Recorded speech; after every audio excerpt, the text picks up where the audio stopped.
Hello friends, आप सभी का स्वागत है आपके अपने यूट्यूब चैनल ज्ञान स्टडी 93 पर।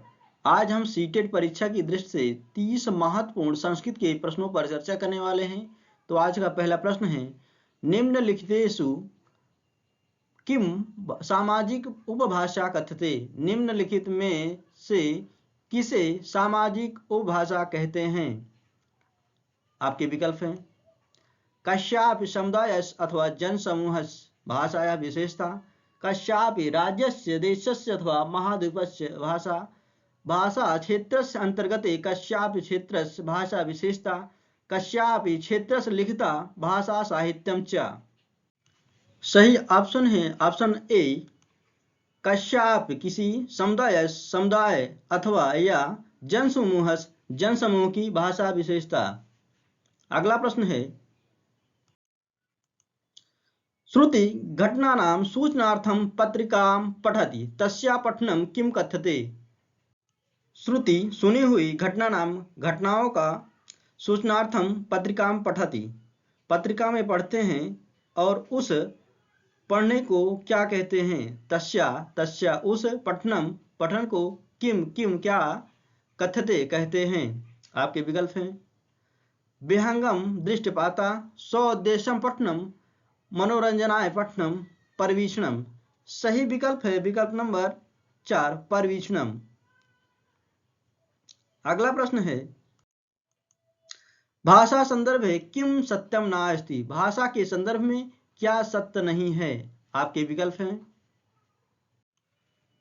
प्रत्येकम भाषाया लिपि भवति, भाषार्थम लिपि अनिवार्य नास्ति, प्रत्येकम भाषाया व्याकरणम अस्ति, भाषा मुख्यतः भाषते। सही विकल्प है विकल्प नंबर ए, प्रत्येकम भाषाया लिपि भवति, प्रत्येक भाषा की लिपि होती है। यह ऑप्शन सही है। अगला प्रश्न है, अवोध निवेशस्य अर्थो अस्ति। अवोध निवेश का अर्थ है। आपके विकल्प हैं, सामग्री छात्रस्य वर्तमान योग्यता स्तरात् स्तोकम उच्चतरा भवितव्या, भाषा छात्रा तदा वरं कुर्वन्ति यदा ते वरीयोभिः छात्रैः सह युगलं निर्मान्ति, छात्रैः स्वलक्ष्यानि निर्धारयितुं स्वशक्त्या दुर्बलाश्च ज्ञातव्या, छात्रा स्वतंत्रं गृहकार्यं कर्तुं प्रेरयितव्या। सही विकल्प है विकल्प नंबर ए, सामग्री छात्रस्य वर्तमान योग्यता स्तरात् स्तोकम उच्चतरा भवितव्या, अर्थात अवबोध निवेश की सामग्री छात्र के वर्तमान योग्यता स्तर अंक से थोड़ा उच्चतर होती है। अगला प्रश्न है,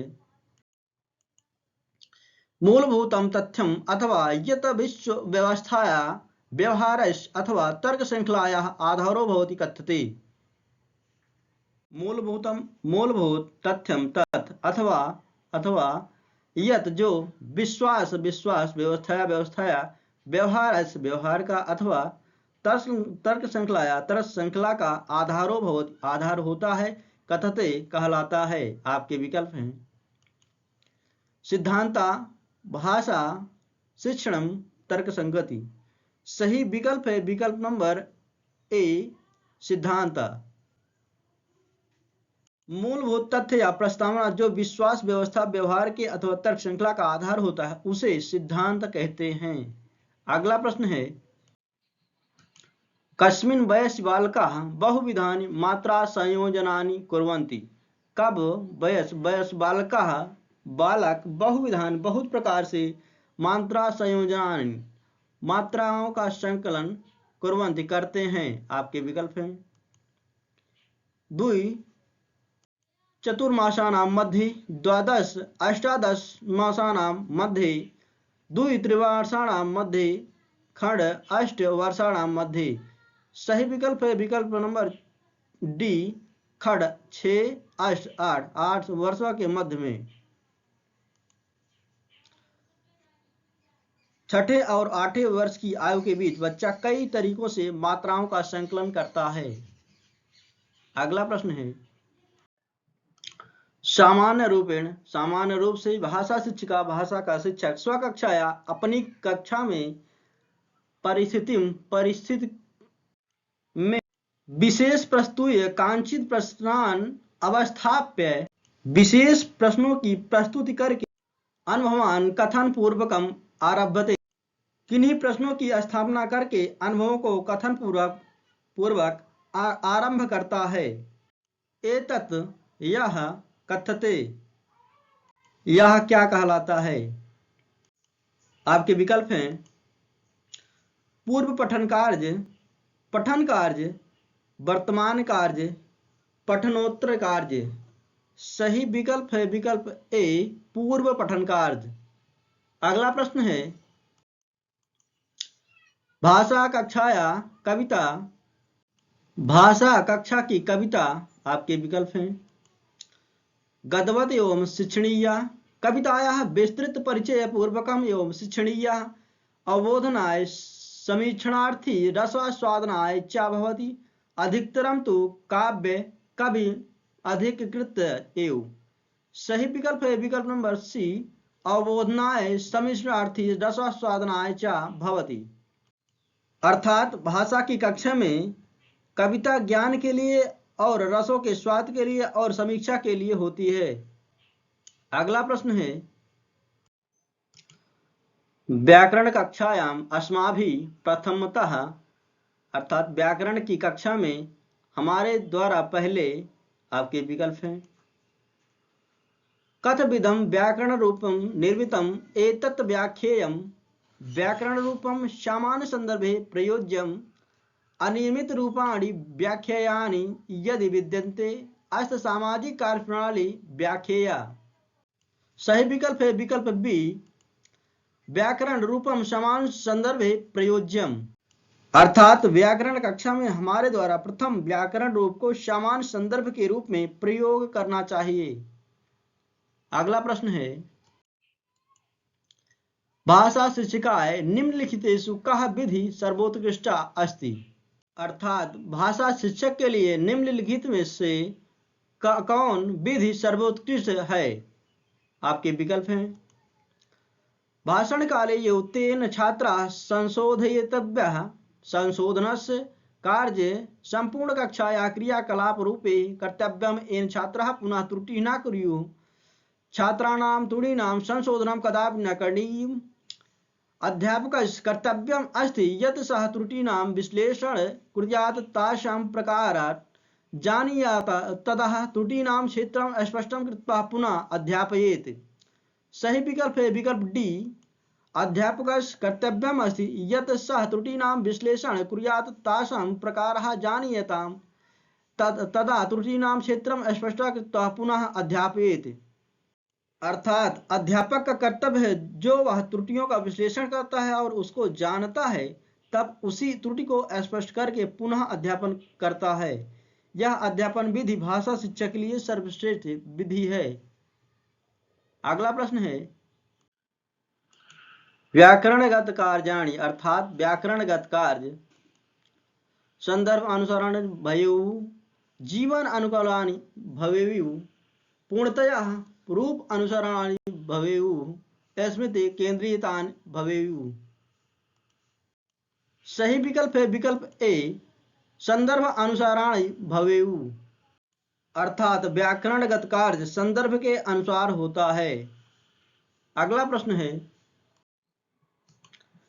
निम्नलिखितेषु, निम्नलिखित में से अष्टमी कक्षा प्रयत्नम, आठवीं कक्षा के लिए शिक्षण माध्यम विषय, शिक्षण माध्यम के विषय के संबंध में शिक्षा अधिकार अधिनियम 2009 इत्यस्मिन् का संशोधि विद्यते। आपके विकल्प हैं अष्टमी कक्षा प्रयत्नम यथासंभव मातृभाषा शिक्षण माध्यमं भावितव्यः, विद्यालये शिक्षण माध्यम मातृभाषायो भवेत्, गृहभाषा शिक्षण माध्यमं भवेत्, राज्यस्य भाषा शिक्षण माध्यमं भवेत्।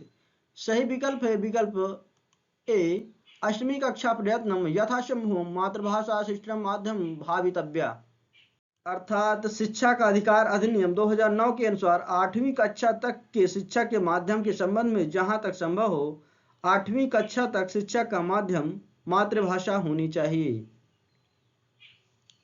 अगला प्रश्न है काचिद अध्यापिका कोई अध्यापिका भाषण क्रियार्थम भाषण क्रिया के लिए भोजनालय व्यंजन सूची पुस्तकाया प्रयोगम करोति रेस्तरां मेनू पुस्तक का उपयोग करती है।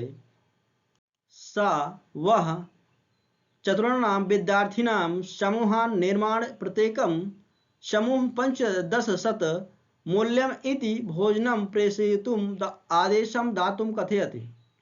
अर्थात वह 4 छात्रों का समूह बनाती है और प्रत्येक समूह से 1500 मूल्य का भोजन ऑर्डर करने के लिए कहती है।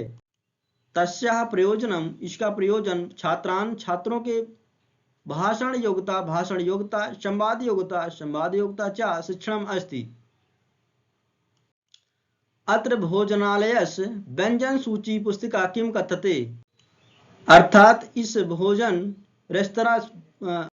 रेस्तरां मेनू पुस्तक को क्या कहते हैं। आपके विकल्प हैं भाषा शिक्षण सामग्री मुद्रित पत्रम कार्यनिर्वाह साधनम शिक्षणाय अनधिकृत सामग्री। सही विकल्प है विकल्प ए भाषा शिक्षण सामग्री। अगला प्रश्न है आदर्श भाषा पाठ्यक्रम में निम्नलिखिता भवन्ति। आदर्श भाषा पाठ्यक्रम में निम्नलिखित होते हैं। आपके विकल्प हैं उद्देशानि अंतर्वस्तु प्रक्रियाः भाषाध्यापन अधिगम मूल्यांकनम लक्ष्यान् प्रविधि तथा भाषा शिक्षण मूल्यांकनम भाषा शिक्षण अधिगमार्थम मूल्यानि प्रक्रियाः परीक्षणं च विद्यालयः शिक्षण अधिगमार्थम च विचारः। सही विकल्प है विकल्प ए उद्देशानि अंतर्वस्तु प्रक्रियाः भाषाध्यापन अधिगम मूल्यांकनम। अर्थात आदर्श भाषा पाठ्यक्रम में उद्देश्य अंतःवस्तु प्रक्रिया भाषा अध्यापन अधिगम और मूल्यांकन होता है। अगला प्रश्न है यदि छात्राः कस्मिंश्चित् गतिविधौ लग्नाः सन्ति तदा शिक्षकस्य तैः सह पारंपरिक व्यवहार। अर्थात यदि छात्र किसी गतिविधि में संलग्न हैं तब शिक्षक के तई उनके साथ पारंपरिक व्यवहार। आपके विकल्प हैं संदर्भ अनुसारं भाषायाः संप्रेषणस्य विकासे सहायकः भवति बालानां क्रीडा समये भाषा अधिगम भारयुक्तं करोति ज्ञानस्य प्रामाणिक स्रोत ददाति भाषायाः सह क्रीडाद्वारा बालानां गृहभाषायाः अधिगमार्थं सहायकः भवति। सही विकल्प है विकल्प ए संदर्भ अनुसारं भाषायाः संप्रेषणस्य विकासे सहायकः भवति। अर्थात यदि छात्राएं किसी गतिविधि में संलग्न हैं उस समय शिक्षक के द्वारा किया गया पारंपरिक व्यवहार संदर्भ अनुसार भाषा के संप्रेषण के विकास में सहायक होता है। अगला प्रश्न है लेखन शिक्षणे बालानां स्वच्छंद आरेखनम एकं महत्वपूर्णं चरणमस्ति यतः ततः बाला प्रयासं कुर्वन्ति। अर्थात लेखन शिक्षण में बालकों का स्वच्छंद लेखन एक महत्वपूर्ण चरण है तब बालक प्रयास करते हैं। आपके विकल्प हैं अक्षराणि शब्दांच निर्मातुं यदा प्रभृति तै लेखनी अंकनी व धार्यते तेभ्यः चिह्नेभ्यः तेषां कृते अर्थ बोधयितुं पठने लेखने अंक गणिते च किंचित कालं यापयितुं वयस्कान् अनुकर्तुम्। सही विकल्प है विकल्प बी तेभ्यः चिह्नेभ्यः तेषां कृते अर्थं बोधयितुम्। अगला प्रश्न है विद्यालये प्रथमस्तरे शिक्षार्थिनः स्वगृहे भाषाया अध्यापिताः स्युः यतः एतेन तेषाम् अध्ययन प्रक्रियायां सहभागिता भवेत् विद्यालयीय भाषायाः अधिगमः तथा महत्वपूर्णः नास्ति विद्यालयी भाषायाः नवीन ज्ञानस्य संप्रेषणम् एतेन कक्षासु शान्तिस्थानं सुकरं भवति। सही विकल्प है विकल्प ए एतेन तेषाम् अध्यापन प्रक्रियायां सहभागिता भवेत्। अर्थात विद्यालय में प्राथमिक स्तर पर शिक्षार्थियों को उनकी घरेलू भाषा में पढ़ाया जाना चाहिए, क्योंकि यह उन्हें सीखने और सिखाने की प्रक्रिया में शामिल करेगा। अगला प्रश्न है, भाषाया कक्षा विषये अधोलिखितेषु किम न उचितम। भाषाया भाषा के कक्षा विषय कक्षा के विषय में अधोलिखितेषु नीचे लिखे गए में से किम क्या न नहीं उचितम उचित है, क्या उचित नहीं है। आपके विकल्प हैं, कोलाहलमय कक्षायां छात्राः अधिगमे लग्नाः सन्ति, सा अस्ति अनुशासित कक्षा यस्यां छात्राः नीरवम् उपविशन्ति, शिक्षका च उत्तमरीत्या पाठयति, चिन्तनं युगालीकरणम् आवंटनं च इति एतानि समग्र कक्षां गतिविधौ योजयितुं मार्गाः सन्ति। शिक्षका छात्रान् कथायां भूमिका निर्वाह नियोजितम्। सही विकल्प है विकल्प बी, सा अस्ति अनुशासित कक्षा यस्याः छात्राः नीरवम् उपविशन्ति, शिक्षका च उत्तमरीत्या पाठयति।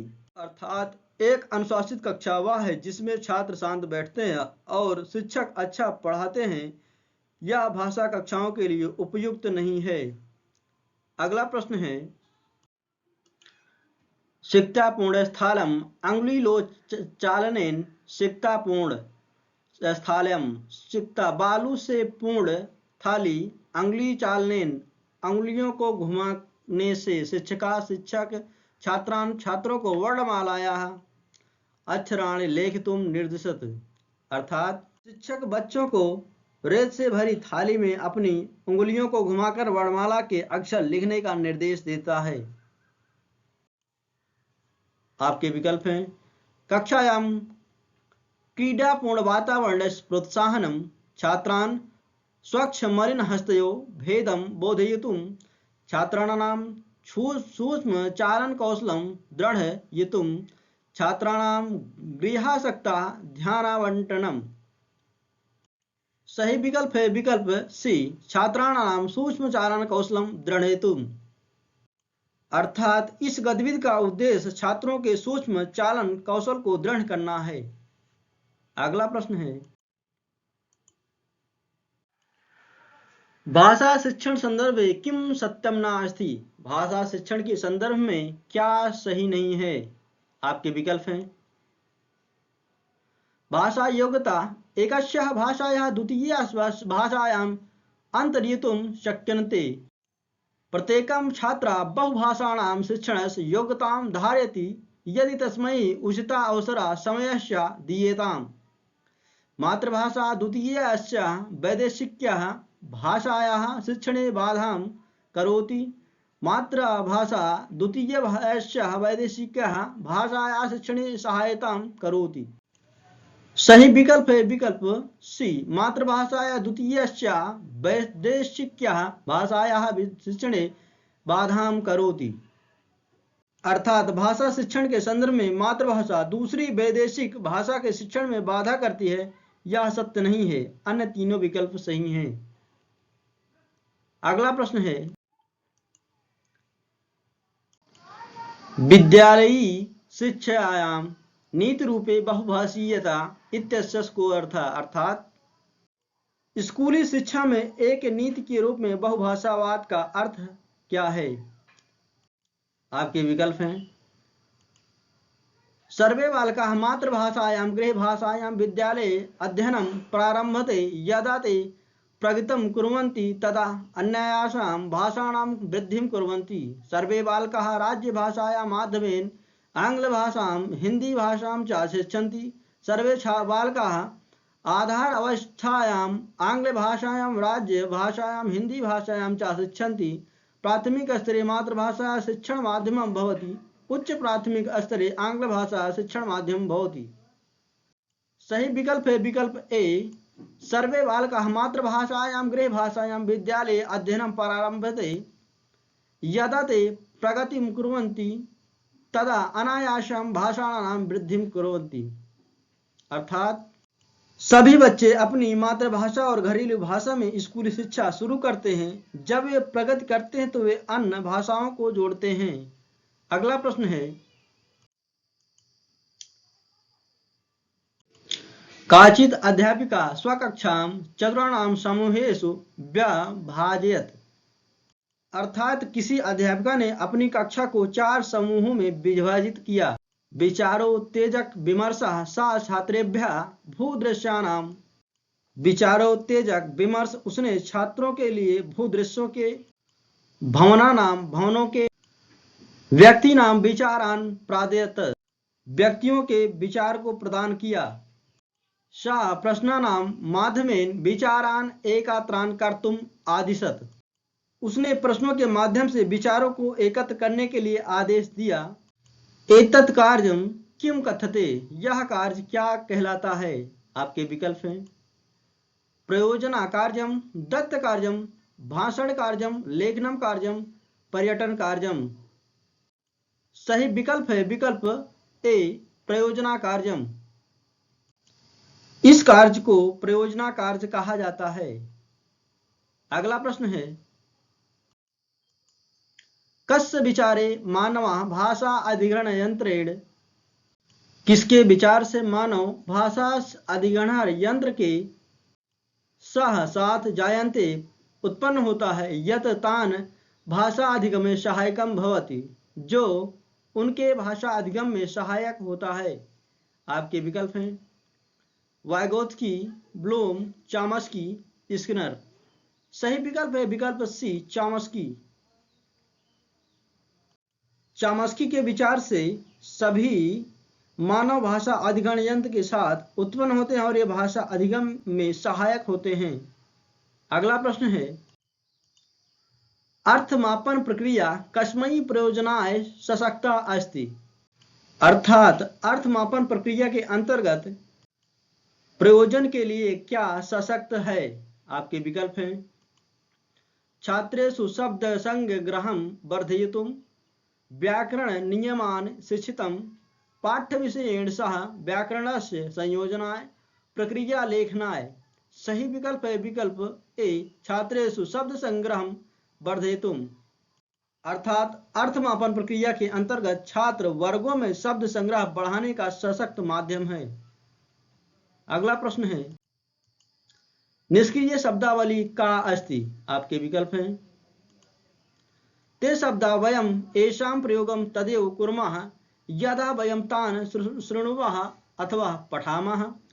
ते शब्दाः यान् वयम् अन्यैः सह पुनः पुनः प्रयुञ्ज्मः। ते शब्दाः येषां प्रयोगं वयं लेखने एव कुर्मः। ते शब्दाः येषां प्रयोगं वयं भाषणे एव कुर्मः। सही विकल्प है विकल्प ए, ते शब्दाः वयं येषां प्रयोगं तदेव कुर्मः यदा वयं तान् शृणुमः अथवा पठामः। अर्थात निष्क्रिय शब्दावली वे शब्द हैं जिनका उपयोग हम तभी करते हैं जब हम उन्हें सुनते हैं या पढ़ते हैं। अगला प्रश्न है,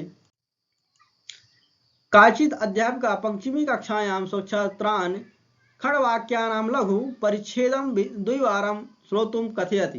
तदा सा तान् चतुर्णां समूहेषु तं परिच्छेदं पुनः लेखितुं कथ्यते। सा कथयति यत् ते तं परिच्छेदं यथासम्भवं निकटं लेखितुं शक्नुवन्ति। परिच्छेदस्य वाक्यानि मूलरूपे भवन्तु इति न आवश्यकम्। इदं कार्यं किं कथ्यते।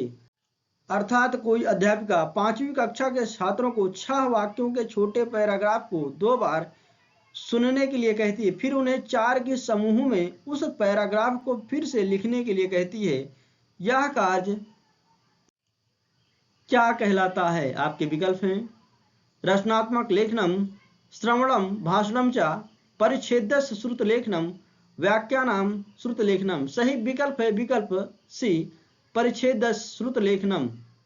अर्थात यह कार्य परिच्छेद का श्रुत लेखन है। श्रुत लेखन का अर्थ है सुने हुए को लिखना या सुनकर लिखना।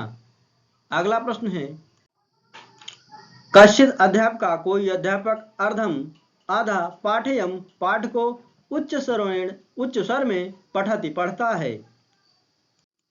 तदा सा उसके बाद वह समूहबद्धान छात्रान् स्वयं समापयितुं कथयति। उसके बाद वह समूहबद्ध छात्रों को स्वयं पाठ को पूरा करने के लिए कहता है।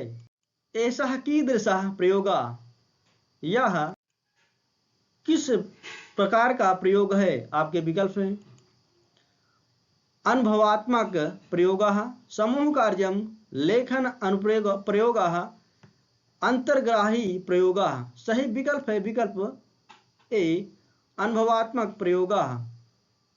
अर्थात इस प्रकार का प्रयोग शिक्षण विधि का अनुभवात्मक प्रयोग कहलाता है। अगला प्रश्न है भाषा अधिग्रहण अर्थ अस्ति। भाषा अधिग्रहण का अर्थ है, आपके विकल्प हैं भाषायाः व्याकरणस्य नियमानां शिक्षणम्, अनौपचारिक परिवेशे अचेतन रूपे अप्रयासं, भाषायाः शिक्षणम्, औपचारिक परिवेशे सचेतनां प्रयासं, भाषायाः शिक्षणं, भाषा विषयकं शिक्षणं। सही विकल्प है विकल्प बी, अनौपचारिक परिवेशे अचेतन रूपे भाषायाः शिक्षणम्। अर्थात भाषा अधिग्रहण का अर्थ है अनौपचारिक परिवेश, अचेतन रूप से भाषा शिक्षण। अगला प्रश्न है शिक्षकाः तृतीया कक्षायाः छात्रान् निर्दिशति येव ते प्रदत्त कार्याणि अनुसरन्ति, अध्यापकः अंगीकरोति। अर्थात शिक्षक तृतीय कक्षा के छात्रों को निर्देशित करता है तथा वे सभी छात्र शिक्षक द्वारा दिए गए प्रदत्त कार्यों का अनुसरण करते हैं। इस प्रकार का अध्यापक क्या अंगीकार कर रहा है? आपके विकल्प हैं संरचनात्मक उपागमः, समग्र शारीरिक प्रतिक्रिया उपागमः, ग्रहणशील शिक्षण उपागमः, रचनावादी उपागमः। सही विकल्प है विकल्प बी, समग्र शारीरिक प्रतिक्रिया उपागमः। अर्थात इस प्रकार अध्यापक समग्र शारीरिक प्रतिक्रिया उपागम का अंगीकरण करता है। अगला प्रश्न है दिल मांगे मोर इति विज्ञापन वाक्यम कस्य उदाहरणम। दिल मांगे मोर यह विज्ञापन वाक्य किसका उदाहरण है, कैसा उदाहरण है? आपके विकल्प हैं कोड व्यत्ययम, अनुतानम, सहसंबंधम, संधसरम। सही विकल्प है विकल्प ए, कोड व्यत्ययम। अर्थात जहां एक वाक्य को अन्य भाषा में रूपांतरित या स्थानांतरित कर उसका प्रचार किया जाता है उसे कोड स्विचिंग या कोड व्यत्ययम कहते हैं। बस आज के लिए इतना दोस्तों, थैंक यू सो मच।